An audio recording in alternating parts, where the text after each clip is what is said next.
it's April from the Noble Garden, and this is my first episode on my CSA series. So I'm going to bring you guys along the journey of me starting up my CSA business. This is new to me, so along the way, I'm going to be journaling as I'm going. And we are going to see mistakes, we're going to see excitement, and we are going to learn together, and I'm excited to show this to you guys. This first episode is going to be about succession growing. If you have never succession grow before, what succession growing means is that you plant something, a week or two later you plant it again, a week or two later you plant it again. And that just gives you, the crop's not going to be all done at once, but it will be ready to pick in a range. So what I did to try to help myself figure out what it is I want to plant and when I want it done. So I have been gardening since 2015, so I do have a good idea of when to start and when things are done. So I think my experience is going to help me a little bit on that, but I still think that this will be a learning curve because I have truly never succession grown. I have thought about it, but never actually did it. So I sat down, I made myself a list of all the early spring crops, and decided that there are some that I really do need to succession grow. And I'm going to give you guys an example of that. And that would be lettuce heads. And when I say lettuce heads, I'm talking about more like icebergs or the lettuces that make heads. Romaine, of course, fits into that lettuce category. Romaine can be done two different ways. Romaine, you can cut off the edges and it'll just keep growing, or you can chop it off at the bottom and sell it like a head. So I probably will succession grow those. Some other things succession grow is carrots and broccoli, cauliflower, radishes, things like that. And so I made myself a little list, and I'm going to show you this list. The other thing I did with this list is I figured out how many weeks before my last frost date it needs to be planted. And then I also figured out how many weeks I need to start the seeds before planting. I hope that makes sense to you. Of course, it makes sense to me because I made the list. But even if what I did doesn't make sense to you guys, I just kind of want to show you my brainstorming around it and just show you that you need to plan ahead. Figure out some way to make yourself some type of list or diagram or picture or something that's going to help you know when to get started. So I'm going to flip this to my camera. I'm going to flip this to my computer and hopefully be able to show you what I did. So hopefully you guys can see this, but you'll see on the side where it says spring, I wrote out all my crops.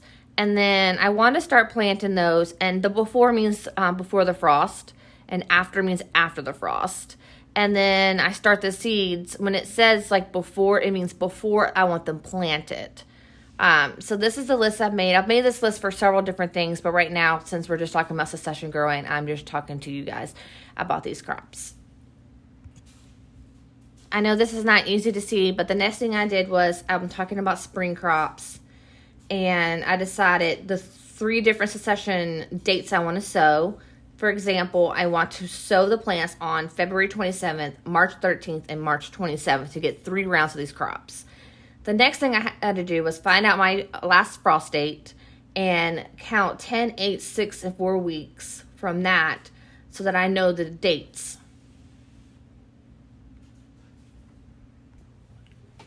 Before I go any further, when I say last frost date, the easiest way to figure out your last frost date is literally going to Google and typing in last frost date. You usually can pick up like an almanac calendar thing where you can type in your zip code and it'll tell you. You can probably also Google last frost date for Raleigh, North Carolina, for example, and it will tell you your last frost date.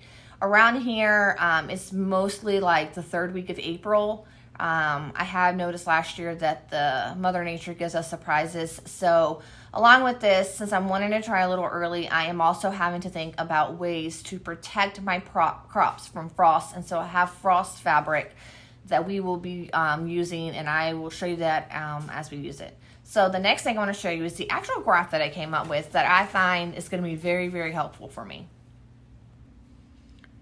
Sorry guys, I do feel like this one's harder to see, but as you can tell, I wrote out on the left hand side all of the different plants and then the dates. So I plan on starting seeds on Monday, 1/16, and then 2 weeks later, and then 2 weeks later.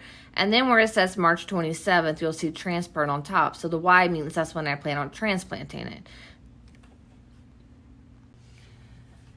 What I like about having something like this is it's just like a check-off list. Like, okay, I know I'm doing this one, and I'm doing it at a certain time. I just feel like this is going to be helpful.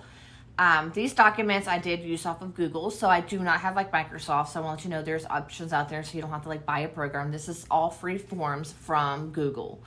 But as the year goes on, I will be able to come and I can print these off if I want to, and I can write on them what didn't work and what did work, and I can write new ideas and stuff like that. So this is the first year going through this, and I'm sure I'm gonna come up with lots more documents, but the thinking process has started. And as I start seeds, as I plan things, I would take you guys along.